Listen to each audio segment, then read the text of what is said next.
सैनशीन पर तशरीफ फरमा मजलिस इत्तेहादुल मुस्लिमीन के कायदीन, उम्मीदवारान हल्क़े आज़ा, सुनने वाले बुजुर्गों, नौजवान साथियों और मेरी इज़्ज़त-ए-माब पर्दानशीन माँ और बहनों, सबसे पहले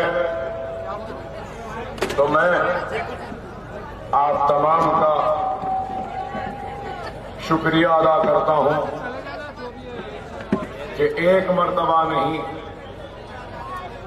दो मर्तबा आप तमाम ने मजलिस इत्तेहादुल मुस्लिमीन के हक में अपने वोट का इस्तेमाल किया और अपने वोट के जरिए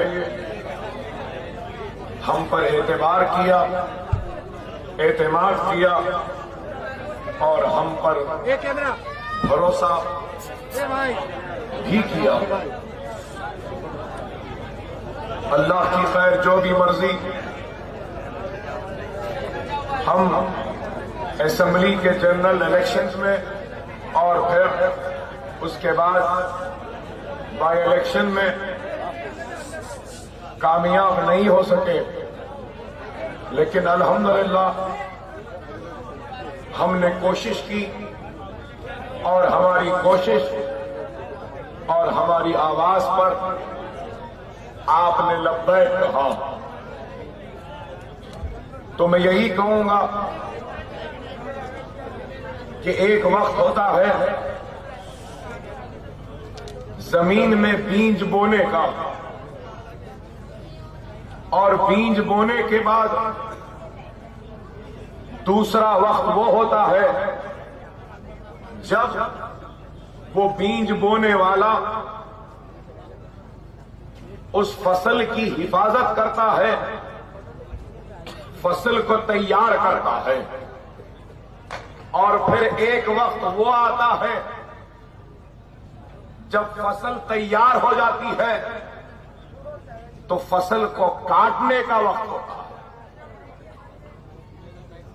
हम जनरल इलेक्शन में बीज बोए थे, बाई इलेक्शन में फसल को उगाए थे, और आज फसल तैयार है, अब हम फसल को काटेंगे। तैयार है ना? अल्लाह अपने हर फैसले में खैर रखता है। अल्लाह का फैसला अल्लाह जाने, लेकिन अल्लाह ने उन इंतखाबात के जरिए मुझ गुनहगार को आप तक पहुंचाया, और मुझ गुनहगार को आप तक पहुंचाने के बाद आपने इस हकीर, आपके खिदमत गुजार खादिम को बेइंतहा मोहब्बत दी, भरोसा दिया, एतमाद दिया। सारा मुंबई अपनी जगह है, मगर मैं कहूंगा कि अकबरुद्दीन ओवैसी को भारत नगर वालों ने जितनी मोहब्बत दी है वो एक मुनफरिद है।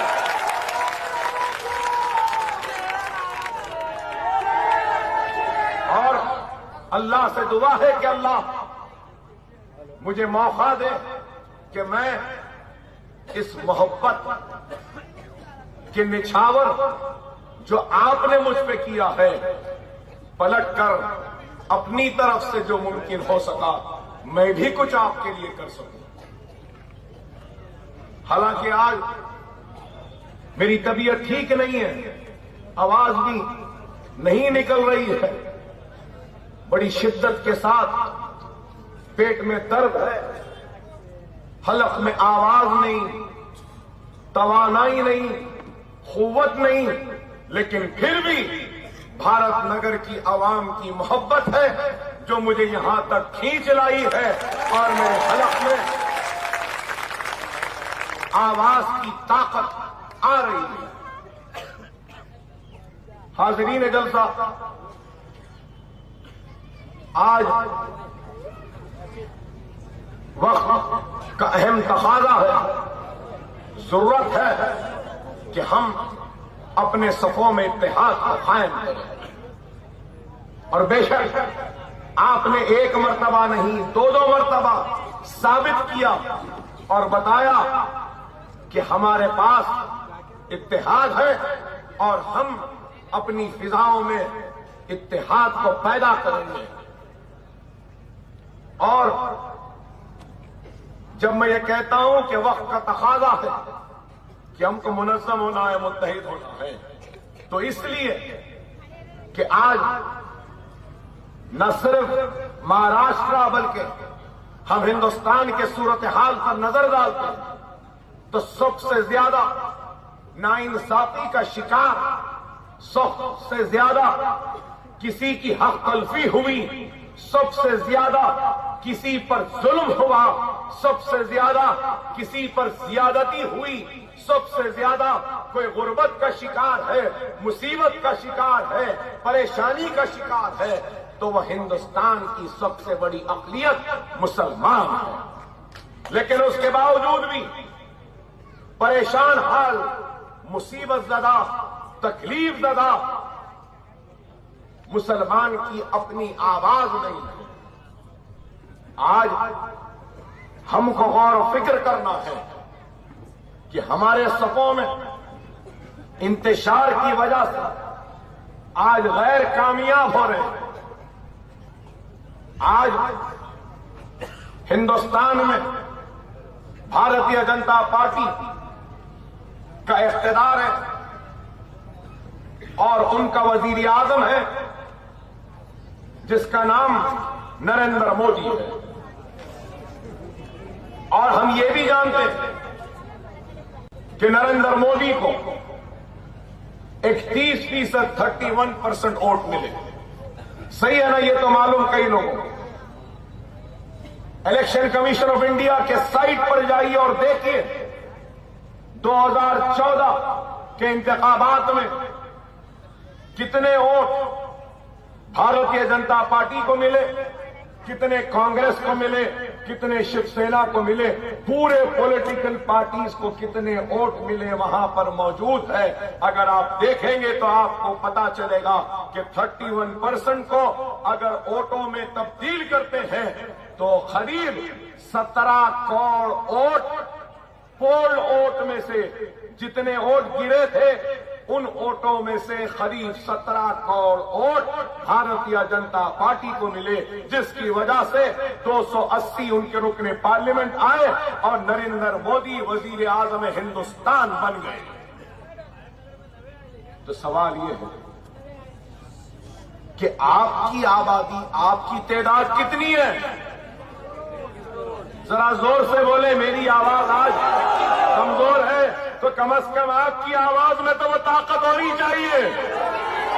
कितने हम? वो 17 करोड़ लेकर वजीर आजम बन सकता है, तो क्या हम इतनी तादाद में रहकर क्या इस मुल्क के मुकद्दर के मालिक नहीं हो सकते?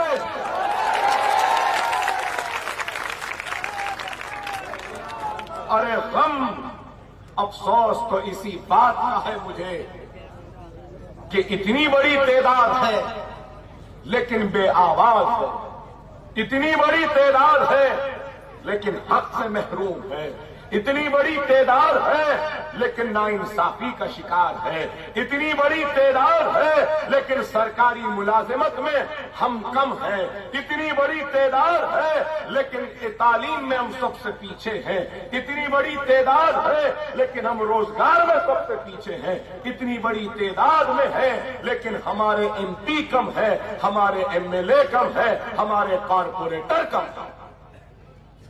तो इसकी वजह क्या?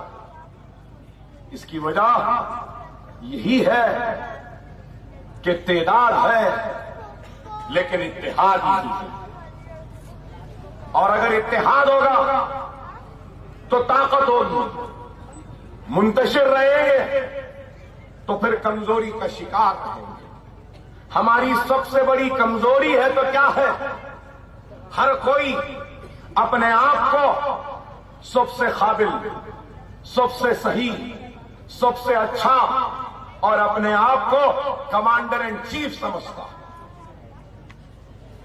अरे मेरे भाई, जिसका काम वो जाने, एक भाई इधर जाता है तो दूसरा इधर जाता है, तीसरा इधर जाता है तो चौथा इधर जाता है, पांचवां इधर, 10वां इधर, 20वां इधर, 25वां इधर, पूरे 25 बढ़ गए। अगर पूरे 25 एक रास्ते पे निकल जाएंगे तो क्या उसमें ताकत दिखेगी या नहीं दिखेगी? आप और बताइए। आज यही हमारी कमजोरी है। हम मसलक के नाम पर इधर हैं, अकायद के नाम पर है, देवबंदी है, बरेलवी है, इधर है उधर है, और हमारे इंतशार का फायदा कोई और नहीं बल्कि हिंदुत्व, हिंदू राष्ट्र कहने वाले हमारे इस इंतशार का फायदा उठा रहे हैं।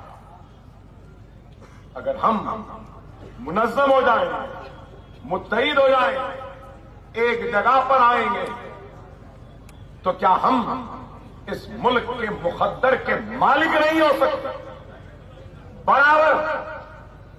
बराबर मैं कहूंगा, बेशक दिल्ली का तख्त हमारा नहीं, लेकिन खुदा की कसम दिल्ली के तख्त पे हमारे मर्जी के बगैर कोई भी नहीं बैठ सकता, बशर्ते हम मुत्तहिद हो जाए। अगर हम मुत्तहिद हो गए, एक हो गए, तो जिसको चाहे दिल्ली के तख्त पे बिठा सकते हैं, जिसको चाहे उस तख्त पर औंधा लिटा सकते हैं, तख्ते पे लिटा दे सकते हैं। जमहूरियत की ताकत ओट है, जमहूरियत की ताकत ओट है। अगर अल्लाह ने कहीं पर सोने की दौलत से नवाजा, कहीं पेट्रोल की दौलत से नवाजा, कहीं इल्म की दौलत से नवाजा, कहीं टेक्नोलॉजी की दौलत से नवाजा, तो याद रखो हिंदुस्तान में अल्लाह ने मुझे और आपको वोट की ताकत व दौलत से नवाजा। इसकी ताकत को समझो, इसकी ताकत को समझो। अगर हम समझेंगे कि एक वोट से क्या होगा, तो समंदर यूं ही नहीं बनता, दरिया यूं ही नहीं बनते, तालाब यूं ही नहीं बनते। एक एक खतरे खतरे से समंदर बनता है, दरियाएं बनती हैं, तालाब बनते हैं। तो खतरे की भी अहमियत है। तो इस वोट की अहमियत को समझिए।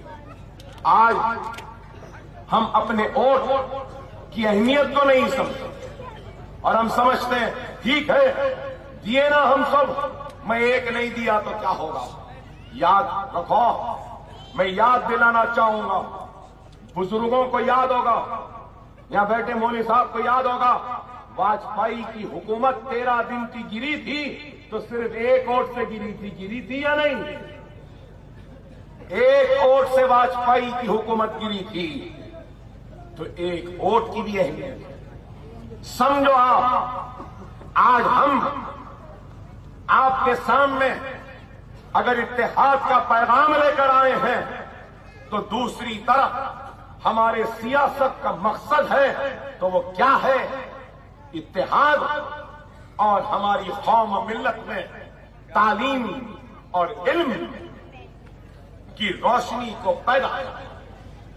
इत्तेहाद की रोशनी तो तालीम की रोशनी। आज हम इत्तेहाद में पीछे हैं तो इल्म में भी पीछे हैं। आज आप बताइए कि महाराष्ट्र की महमूद रहमान कमेटी को देखें तो 100 ग्रेजुएट्स निकलते हैं, तो उन 100 ग्रेजुएट्स में सिर्फ 2.4% मुस्लिम ग्रेजुएट्स। अगर 100 ग्रेजुएट्स निकलते हैं तो 1.4 ग्रेजुएट्स लड़कियां हैं सिर्फ उसमें। रोजगार में IAS, IPS, civil services less than 1%।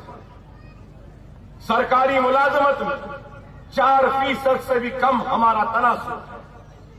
Budget कम है, आबादी 130 लाख है, तो बजट सिर्फ इस रियासत में 200-300 करोड़ है। और मैं जहां से आया हूं वहां पे माइनॉरिटीज का बजट 1200 करोड़। तो एनसीपी कांग्रेस ने 15 बरस तक हुक्मरानी करे महाराष्ट्र में, आपको क्या दिया? पलटकर आपको क्या मिला? क्या नौकरियां मिली? क्या रोजगार मिला? क्या बच्चों को पढ़ने के लिए मदरसे मिले? क्या बीमारों के इलाज के लिए दवाखाने या इंश्योरेंस की स्कीम्स मिली? कुछ नहीं, सिर्फ हमारा वोट लेके और वोट के जरिए इख्तियार करें। अगर आज हम और देखें 4,900 उर्दू मीडियम के स्कूल में, तो 1,290 उर्दू मीडियम के स्कूल में फर्नीचर नहीं, 500 उर्दू मीडियम स्कूल में लाइट नहीं, सिर्फ 334 उर्दू मीडियम स्कूल्स में कंप्यूटर्स हैं, बाकी में नहीं है। तो क्या ये इंसाफ है? आप गौर करिए कि आज मजलिस इत्तेहाद और मुस्लिमीन के आने से कम से कम ये बातें तो आपको मालूम हो रही हैं, नहीं तो क्या ये बातें आपको मालूम थी? आज मजलिस अपने जलसे, अपनी तकारीर के जरिए मालूमात दे रही है आपको, बता रही है आपको कि ये नाइंसाफी हुई आपके साथ। अगर सिर्फ इन नाइंसाफियों को छोड़ें तो और भी कई नाइंसाफियां। अगर मैं बांद्रा के बारे में कहूं तो बांद्रा में आपको सुन के हैरत होगी, टाटा की जो ऑर्गेनाइजेशन है उसने रिसर्च की और रिपोर्ट बनाई और कहा कि बांद्रा में 48% घरों में टॉयलेट्स भी नहीं है, मुसलमानों के घरों में। सही है ना?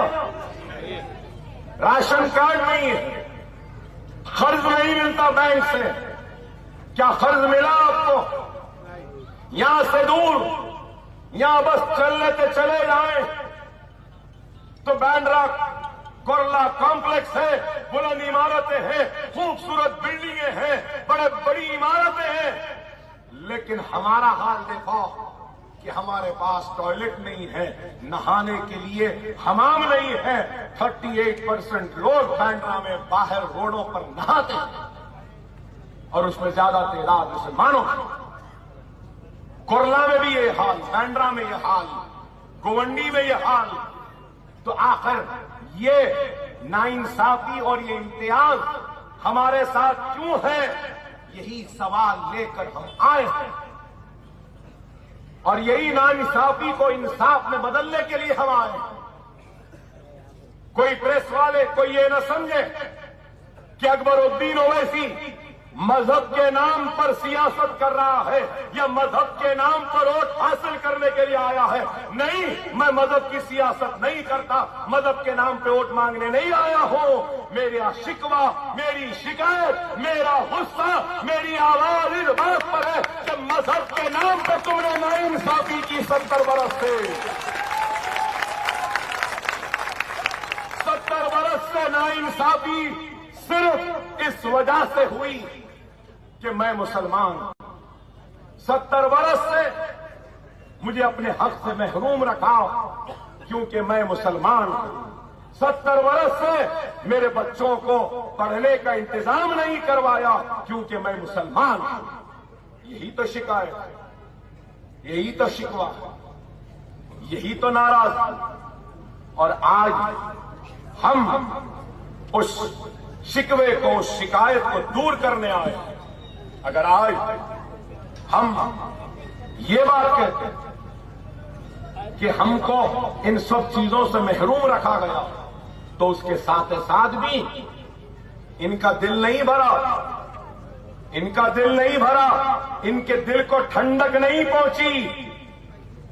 हमारे बच्चे पढ़े नहीं, हमारे बीमारों को इलाज नहीं, हमारे बच्चों को खर्च नहीं, कुछ भी नहीं, लेकिन फिर भी इनके दिल को ठंडक नहीं मिली। 1998 या 1992 सॉरी 1992 1992 से लेकर 2008 तक, सुनो, 2008 तक पूरे महाराष्ट्र में 1192 कम्युनल राइट्स हुए। कितने? 1192। क्या है? रहने को घर नहीं, नहाने को हमाम नहीं, कारोबार के लिए कर्ज नहीं, बच्चों को पढ़ाने के लिए मदरसे नहीं, स्कूल नहीं, कॉलेज नहीं, हमारे बस्तियों में रोड नहीं, मोहरी नहीं, पीने का पानी नहीं, लेकिन 1192 फिसादात के जरिए हमारे घर जरूर जले, हमारे कारोबार जरूर जले, हमारी इस्मत लुटी, इज्जत लुटी, सब कुछ तबाह बर्बाद हो। क्या ये इंसाफ है? क्या यही? इसीलिए हमने कांग्रेस या एनसीपी को वोट दिया। 15 बरस के कांग्रेस एनसीपी के इख्तियार में 200 मुस्लिम नौजवानों को गिरफ्तार किया गया दहशतगर्दी के झूठे मुकदमात के जरिए। आज भी बच्चे जेलों में सड़ रहे हैं, कई बच्चे रिहा हुए। क्या ये इंसाफ है? क्या इसलिए हमने इनको वोट दिया? अरे 2014 में नरेंद्र मोदी की हुकूमत आई, नरेंद्र मोदी की हुकूमत, और यहां पे सेना और बीजेपी की हुकूमत आई, और आने के बाद 2014 से लेकर 2016 तक पार्लियामेंट में होम मिनिस्टर ने बयान दिया और कहा कि 2098 कम्युनल राइट्स हुए हैं हिंदुस्तान में, और इन फिसादात में 278 लोग मारे गए, 6506 लोग जख्मी हुए पूरे हिंदुस्तान में। लेकिन इसमें उत्तर प्रदेश और महाराष्ट्र के ताल्लुक से भी तफसीलात। उत्तर प्रदेश में 440 फिरका वाराना कम्युनल राइट्स, 440। महाराष्ट्र में 270 कम्युनल राइट्स हुए हैं 2014 से लेकर आज की तारीख तक। तो ये क्या है? क्या नाइंसाफी है बताइए? आज हम इसी नाइंसाफी पे आवाज उठाने आए हैं। 32 लोग मारे गए इन फिसादात में, 755 लोगों का इंजर्ड हुए, जख्मी हुए। आज इस मुल्क में पानी की कीमत है, लेकिन हमारे खून की कीमत नहीं है। अरे यही तो शिकवा है, यही तो शिकायत है, यही तो गुस्सा है। दूसरों का खून खून, हमारा खून पानी। दूसरों की बस्तियां बस्तियां, हमारी बस्तियां बस्तियां नहीं है क्या? दूसरों की इज्जत इज्जत है, हमारी इज्जत का इज्जत नहीं। यही तो शिकायत है, यही तो शिकवा। और आज जब हम यही शिकायत, यही शिकवा लेकर आते हैं, तो एक कहता है हम देशद्रोह हैं, एंटी नेशनल हैं, इनको पाकिस्तान भेज देना चाहिए। तो दूसरा कहता है नहीं, ये सेक्युलर वोट के तकसीम करने वाले, ये सेक्युलर वोट के दुश्मन हैं, बीजेपी के एजेंट हैं। क्या क्या नहीं कह रहे हैं हमको। अरे हम क्या इस नाइंसाफी पे खामोश हो जाए? मैं आपसे पूछना चाहता हूं, क्या हम नहीं आए? क्या हम नहीं बात करें? क्या सेक्युलरिज्म का ठेकेदार क्या पवार या गांधी है? क्या इनको हक है कि सेक्युलरिज्म का सर्टिफिकेट दे? अरे क्या हमने इनका साथ नहीं दिया? क्या हमने नेहरू का साथ नहीं दिया? क्या हमने इंदिरा गांधी का साथ नहीं दिया? क्या हमने राजीव गांधी का साथ नहीं दिया? नरसिम्हा राव ने हमको इतना बड़ा जख्म दिया, बाबरी मस्जिद की शहादत का गम दिया, लेकिन हमने उस शहादत के गम को, गुस्से को, गलती को भुलाकर सोनिया गांधी जब आई सियासत में तो सोनिया गांधी का भी साथ दिया। क्या नहीं दिया? क्या सोनिया गांधी, कांग्रेस ने नहीं कहा बाबरी मस्जिद उसी मुकाम पर बनाएंगे? क्या बनाए? सच्चर कमेटी बनाई, तो क्या सच्चर कमेटी के बाद क्या उन्होंने सच्चर कमेटी के फाइंडिंग्स पर इंसाफ किया? नहीं। आज महाराष्ट्र में कांग्रेस और एनसीपी के दौर में 334 कस्टोडियल डेथ्स हुई है। कस्टोडियल डेथ्स, पुलिस के हिरासत में मौत हुई।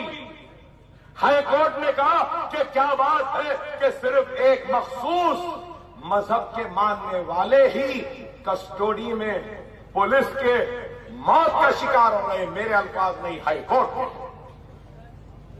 उसमें से 224 मुसलमान। क्या हमारे जान की कीमत नहीं? क्या हमारी जान नहीं? अरे यही तो शिकायत है, यही तो शिकवा है, यही तो नाराजगी है।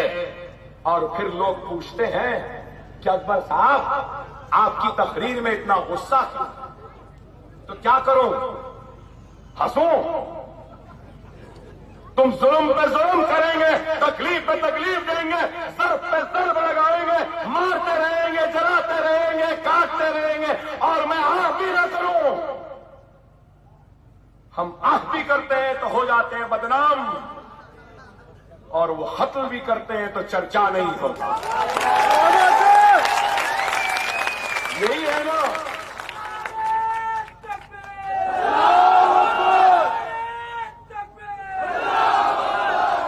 मैं नहीं कहूंगा, हिंदुस्तान जानता है कि सबसे बड़ा कातिल कौन है, सबसे बड़ा जालिम कौन है, सबसे बड़ा इस मुल्क को जलाने कटाने वाला जालिम कौन है। मैं नहीं कहूंगा, लेकिन मेरे हाथ से तो कोई नहीं जलाना, मुझसे तो कोई नहीं कटाना, और मैं सिर्फ आह करता हूं तो बदनाम हो जाता। अरे आज हम अपनी हक की लड़ाई लड़ रहे हैं, इंसाफ की लड़ाई लड़ रहे हैं, और इस हक व इंसाफ की लड़ाई में हम किसी के खिलाफ नहीं हैं, हम उन्हीं के खिलाफ हैं जो हमारे खिलाफ हैं। आज आप बताइए, गौर करिए कि हम अपने हक की आवाज को बुलंद करते हैं तो इनको बुरा दिखता है। आज एक कहते हैं ये देशद्रोही है, फुला है, ये है, वो है। आज नरेंद्र मोदी ने इस 2.5 बरस में क्या दिया मुल्क को, क्या मिला मुल्क को? पहले क्या बोले? बेरोजगारी खत्म करेंगे, करप्शन खत्म करेंगे, 1 करोड़ नौकरियां देंगे, 15 लाख अकाउंट में डलाएंगे। क्या क्या बोले? ऐसा दिख रहा था कि सबसे बड़ा जादूगर है हिंदुस्तान का, हथेली में जन्नत बता रहा।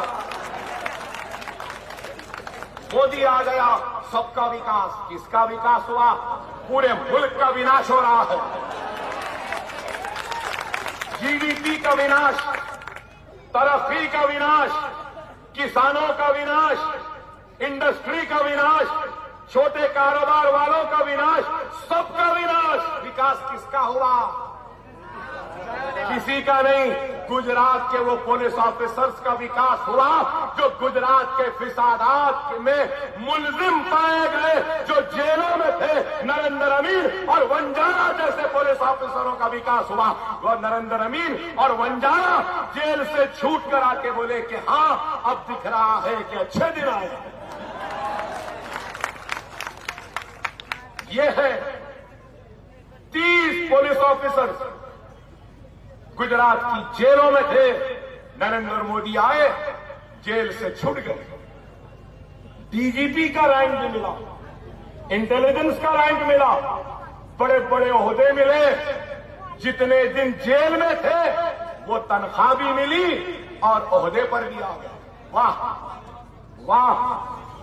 और हम कुछ थोड़ा बोले तो ऐसा क्यों बोले, वैसा क्यों बोले, अकबर ओवैसी ये क्यों बोले, अकबर ओवैसी वो क्यों बोले।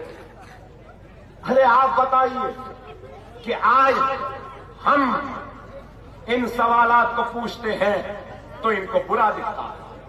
क्या 15 लाख आए? नहीं। ठीक है, हमारे को तो मालूम था 15 छोड़ो, 15 लाख छोड़ो, 15 पैसे भी नहीं दे सकता ये कल का चाय वाला। हमको तो मालूम था। अब बोलेंगे चाय वाला बोले, भाई कल का चाय वाला बोला, कल तो था ना चाय वाला, कोई बोला। आप बताइए 15 लाख आए, कुछ नहीं, विकास हुआ, नौकरियां मिली, काला धन आया, फिर क्या आया? बोले थे एक गर्दन आएगी तो 10 गर्दनें भेजेंगे पाकिस्तान को। पाकिस्तान हमारे बहादुर सिपाहियों को मार रहा है और नरेंद्र मोदी नवाज शरीफ के गले मिल रहा है, साड़ियां दे रहे हैं, तोहफे दे रहे हैं, शादी में शिरकत कर। वारे भारत मां के सुपूत, क्या भारत मां का सुपूत है? भारत मां की शरत की इबादत करने वाला सिपाही मर रहा है और भारत मां का ये सुपूत नवाज शरीफ से गले मिल रहा है। 56 इंच का सीना, 56 इंच। अरे 56 इंच की जरूरत नहीं है मिस्टर मोदी, 4 इंच का दिल है तो काफी है। वो 4 इंच का दिल हमारे पास है। आप ये लोग सिर्फ बातें करते रहे, क्या करें? 2.5 बरस लव जिहाद, घर वापसी, रामजादे फुलाजादे, राम का खून, फिर उसके बाद बीफ बैन, फिर योगा, स्वच्छ भारत। आप बताइए, हर थोड़े दिन को एक तमाशा, नया तमाशा। अखलाक की मौत, अखलाक तो मारा गया, क्यों? बीफ है। गोबर खिलाया गया, क्यों? बीफ है। हरियाणा में 2 मुसलमान बच्चों की इस्मत को लूट लिया गया, क्योंकि वो लोग बिरयानी बना के बेचते थे, बिरयानी में बीफ है बोले उनका रेप कर दिए। और हमारे प्राइम मिनिस्टर बोलते हैं दलितों को मत मारो, उनको मारना है तो मुझे मारो, मुझे मारो। अरे ये फिल्म नगरी है,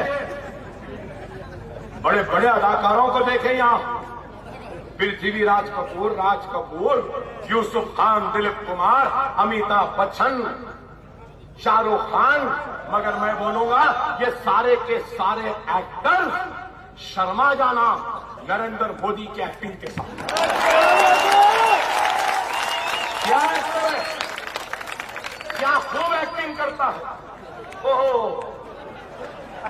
जापान को गए तो हंसने लगे, बोले कि अमीरों की नींद खत्म हो गई, गरीब खुश है, अमीर परेशान है, नोटबंदी के पास हंस रहे थे। हिंदुस्तान आए तो रो रहे थे, मुझे कोई मार देंगे, कर देंगे, सुने होंगे ना। मुझे एक फिल्म का गाना याद आता है, याद नहीं है कौन सा फिल्म। जब कॉलेज में था तो फिल्मों का शौक था, तो उसमें एक गाना था कि रोते रोते हंसना सीखो, हंसते हंसते रोना, जितनी चाबी भरी राम ने उतना चले खिलौना, जितनी चाबी भरी मोहन भागवत ने उतना चले मोदी खिलौना। यही है, यही है। और क्या आप बताइए क्या मिला भाई? मुझे तो छोड़ो, मैं तो वोट नहीं दिया। अरे जो वोट दिए थे, मेरा सवाल उनसे है, आपको क्या मिला? 15 लाख आना तो छोड़ो, 15,000 हमारे अकाउंट से हम नहीं निकाल सके। ये बेचारे पुलिस वालों को भी जितने दिन डिमोनेटाइजेशन चलता रहा ना, लॉ एंड ऑर्डर को कम ज्यादा टाइम बैंकों के सामने खड़े रहने में गुजर गया। इनको भी भत्ता नहीं मिला, डेली वेजेस देना है वो भी नहीं मिला, डिमोनेटाइजेशन, नोटबंदी, सब परेशान। किसका फायदा हुआ? कितना काला धन आया, कितना झूठे नोट आए, कितनी सरहद में हुआ। बोले टेररिज्म के तेरा नोटबंदी के बाद ही हुआ ना। वो नागोड़ा में उरी का अटैक, सिपाही मर रहे हैं सरहद में, 1400 सीज फायर वायलेशन हुए। क्या ये मुल्क से मोहब्बत है? सिपाही मर रहे हैं, भारत मां का नाम लेते हैं। अरे भारत माता के सिपाहियों को खाना तक नहीं दे रहे अच्छा खाने का। सही है ना? हमको बोलते फिरका परस्त। कोई फौजियों के गंदे खाने पर आवाज उठाया? नहीं उठाए, हम उठाए। मैं कहना चाहता हूं इस जलसे के जरिए, मिस्टर मोदी, अगर तुम्हारी हुकूमत और भारत सरकार के पास अगर मेरे बहादुर सिपाहियों को, फौजियों को खिलाने के लिए खाने का पैसा नहीं है, तो हम मुसलमान एक वक्त के लिए अपने पेट को काट लेंगे, अपने घर में एक वक्त का चूल्हा नहीं जलाएंगे, लेकिन अपने बहादुर सिपाहियों को अपने हिस्से का खाना दे देंगे।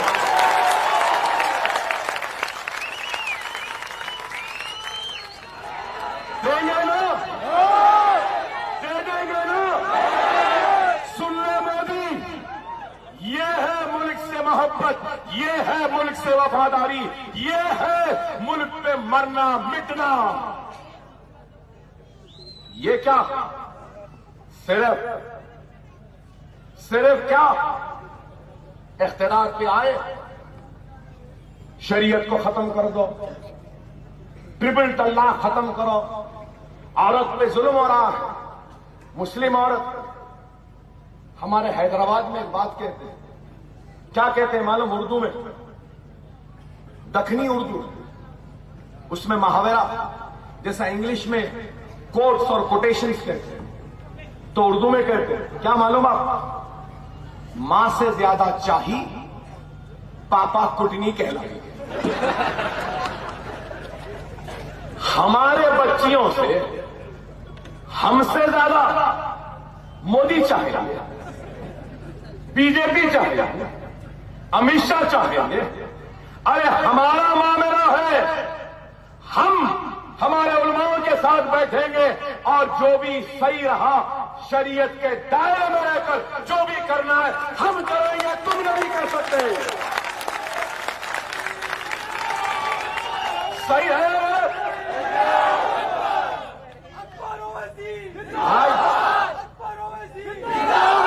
हमारी बच्चियां, हमारी खवातीन की बड़ी फिक्र, बेटी बचाओ बेटी पढ़ाओ। बोलने वाले वजीर आजम मिस्टर मोदी, मैं आपसे पूछना चाहता हूं, डीमोनेटाइजेशन के बाद मुझे देखकर अफसोस हुआ, दुख हुआ, तकलीफ हुई कि कैसा बड़ा अदाकार है। सिर्फ निचली सियासत पे, सिर्फ सियासत के लिए, आवाम में बताने के लिए कि देखो देखो हिंदुस्तान, मेरी बूढ़ी मां कतार में आई है, खड़ी है, नरेंद्र मोदी की मां खड़ी है, बेचारी चल नहीं सक रही है, सहारे पे है, दुनिया को बता रहा है हमारा वजीर आजम कि देखो मेरी मां है। अरे नरेंद्र मोदी, अगर तेरी जगह मैं होता तो अपनी मां से कहता, मां तुम्हारे पैरों के नीचे जन्नत है, आप घर में बैठिए, मैं कतार में खड़े रहूंगा आपसे।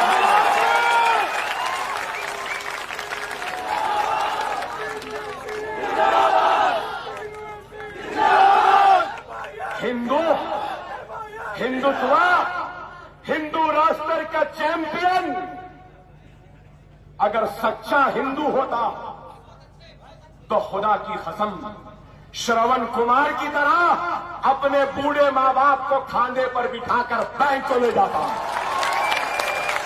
नहीं, सिर्फ सियासत बोला ना आपको, बहुत बड़ा एक्टर है भाई। सिर्फ एक्टिंग। थोड़े दिन पहले पूरे हिंदुस्तान के हाथ में झाड़ू थी ना, बड़े बड़े एक्टरों के हाथ में झाड़ू, फुला खान के हाथ में झाड़ू, फुला कपूर के हाथ में झाड़ू, मिनिस्टर के हाथ में झाड़ू, बेचारे पुलिस वालों के हाथ में झाड़ू, सब झाड़ू। क्या स्वच्छ भारत? मुझे आके बोले अकबर साहब आप भी एमएलए, आप भी स्वच्छ भारत में हिस्सा लेना। मैंने कहा मेरी नजर में मेरा हिंदुस्तान साफ है, सुथरा है, अच्छा है, और मेरे हिंदुस्तान की सबसे बड़ी अगर कोई गंदगी है, गिलाजत है, अगर कचरा है, तो वो बीजेपी, संघ परिवार, आरएसएस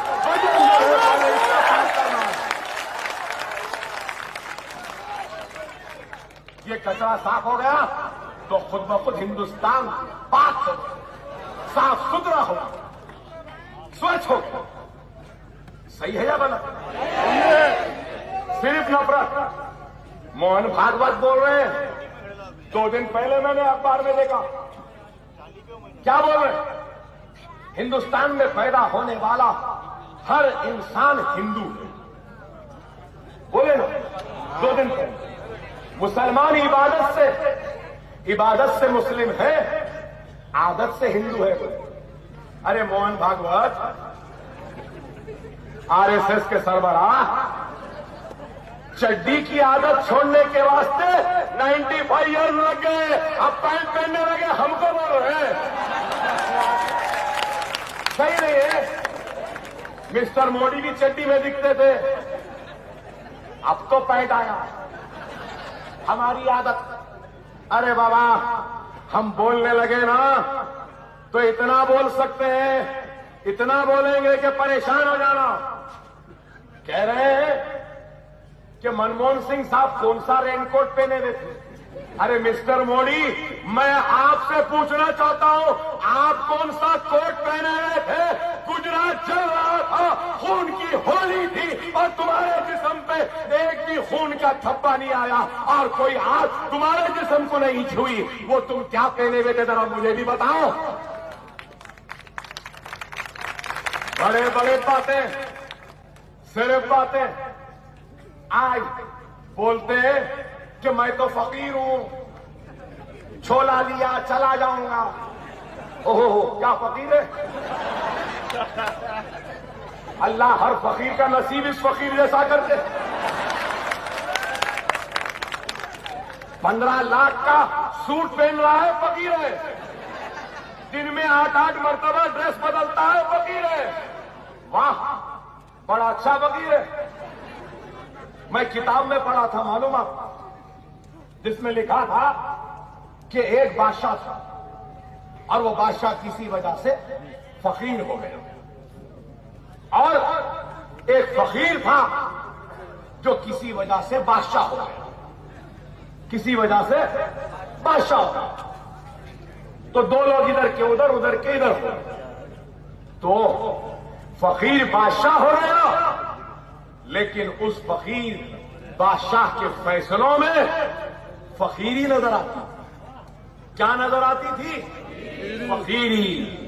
और वो बादशाह जो फकीर हो गया तो उसकी फकीरी में भी बादशाहत नजर आती।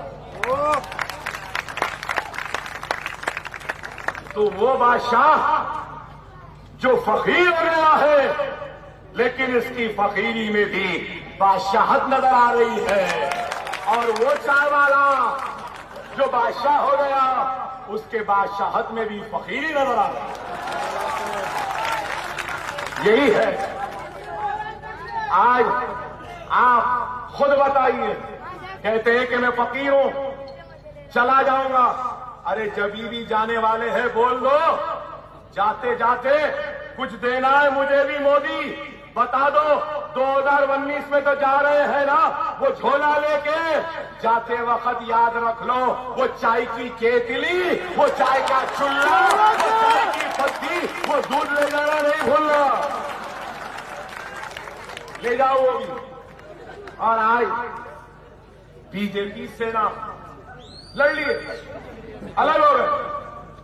मैं आपसे पहले भी कहा था भारत नगर में, सही ना सालिम साहब, बोले था ना कि किसी के कदम मनहूस होते हैं, किसी के कदम बख्तावर होते हैं। हमारे कदम इतने बख्तावर है कि यहां आते ही हम चप्पल उल्टी करें। और जिस दिन से मजलिस आई, अकबर ओवैसी आया है, उस दिन से तू मैं दोनों में चल रही है हिंदुत्व के चैंपियनशिप चल रही है। इलेक्शन से पहले लड़ते हैं, इलेक्शन के बाद मिलते हैं। 2014 में लड़े, 14 के बाद मिल गए। अब दोनों अलग लड़ रहे और बोल रहे नहीं मिलेंगे। एक बोल रहे हैं डाकू है, तो दूसरा बोल रहा है इनके पास ट्रांसपेरेंसी नहीं। इन्हों बोल रहे नहीं ये चोर है, तो ये बोल रहे कि नहीं ये एक्सटॉर्शनिस्ट है। वाह, क्या तू मैं चल रही है। अरे मैं तो यही कहूंगा, ये अल्लाह की मार है, अल्लाह की मार है। जिस ठाकरे ने कहा था ना कि मेरे पैर थे जो बाबरी मस्जिद को गिराए, देखो अल्लाह का फैसला, अल्लाह ने इसके घर को 2 टुकड़ों में कर दिया। राज उधर चला गया, उधर इधर चला। और मेरी पेशन गोई लिख लो, इस बल्दी इंतखाबात में शिवसेना का जनाजा बड़ी धूम से निकलेगा, धूम से निकलेगा। और इस बल्दी इंतखाबात में मुकाबला किसका? बीजेपी सेना, कांग्रेस कहीं है, कहीं दिखरी है, एनसीपी कहीं है, समाजवादी कहीं है। ये मजमा और एक बात बता रहा है कि मुंबई में अब है ना, है ना। तो मेरे भाई, कांग्रेस का हाल, एनसीपी का हाल कैसा मालूम आपको? कई लोग मिलकर वोट देते, गुजराती, उत्तर भारती, ये वो सब मिलके देते थे, और उसके ऊपर हम दे देते थे जो क्रीम बन के निकल जाए। हमारी माँ बहन है ना, वो फ्रूट सलाद बनाते देखिए आप, फ्रूट सलाद बनाते ना, तो फ्रूट्स लाते हैं, सेब, मौसमी, मौज, बनाना, 100 फ्रूट्स लाते हैं, सब मिलाते हैं। खाली फ्रूट्स खाए तो मजा नहीं आता, फ्रूट्स में जब तक क्रीम नहीं आ जाए मजा नहीं। तो वो क्रीम कौन? क्रीम आप है। अब क्या आप उनके साथ है? नहीं है ना। तो अगर कोई इस कांग्रेस एनसीपी को देगा तो अपना वोट खराब कर रहा है मेरे भाई। आप उनके क्रीम थे, मैं आपका क्रीम हूं, सही है ना। तो आप अपना एक एक वोट मजलिस के हक में इस्तेमाल करिए। मैंने अपने तकरीर के इब्तिदा में कहा कि एक वक्त होता है फसल के बोने का, दूसरा वक्त होता है फसल की तैयारी का, तीसरा वक्त होता है फसल के काटने का। अब अगर ये कांग्रेस एनसीपी जाएगी ना तो कुछ करने वाली नहीं है मेरे भाई। मजलिस आएगी तो काम करेगी। सबसे पहला काम जो होगा क्या होगा? अल्हम्दुलिल्लाह, गिरवे झंडे के साथ हरा झंडा भी लगा। और अगर 30-40 कॉर्पोरेटर जीत गए ना तो इंशाअल्लाह ताला वंदे मातरम नहीं होगा, जनगणमन होगा, मुंबई की बल्दियां में।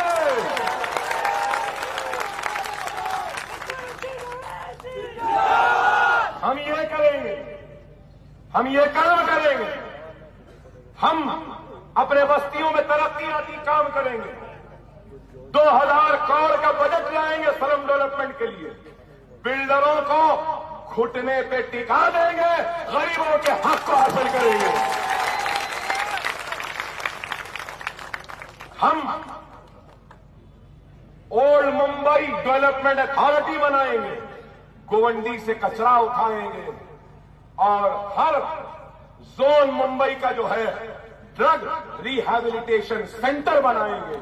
क्योंकि आज हमारे नौजवानों के हाथ में वो एमडी है, वो खांसी की दवा है, वो ड्रग्स है। हम चाहते हैं कि ये ड्रग्स निकले और हमारे बच्चों के हाथों में कलम आ जाए, किताब आ जाए।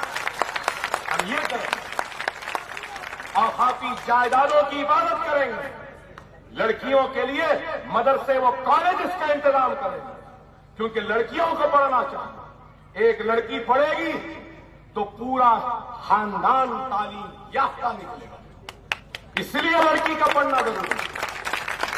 हम उर्दू मीडियम के स्कूल्स को, इंग्लिश मीडियम के स्कूल्स को, मराठी मीडियम के स्कूल्स को अपग्रेड करेंगे, अपग्रेडेशन करेंगे। तालीम बुनियादी सहूलत का काम है। बहरहाल हम काम करेंगे।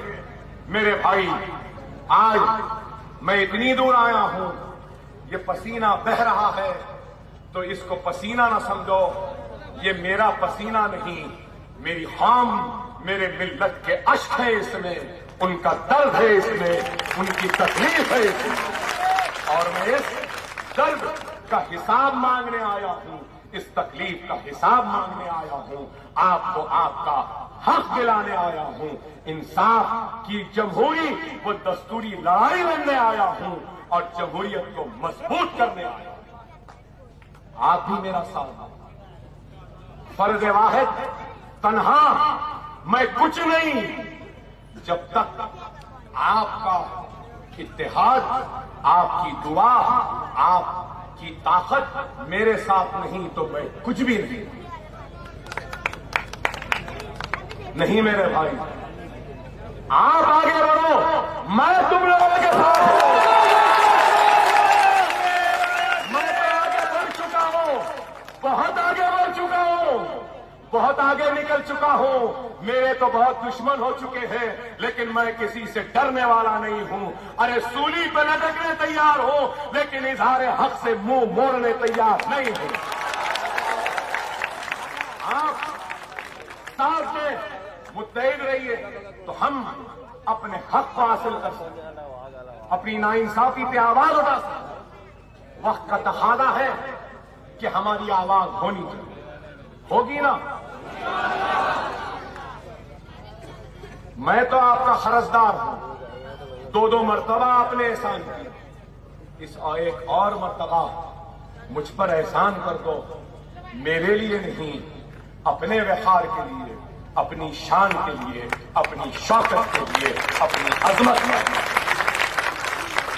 एक वक्त था जब मुंबई से हमारी आवाज उठती थी तो हिंदुस्तान हिल जाता था, लेकिन आज वो बात नहीं, वो कैफियत नहीं।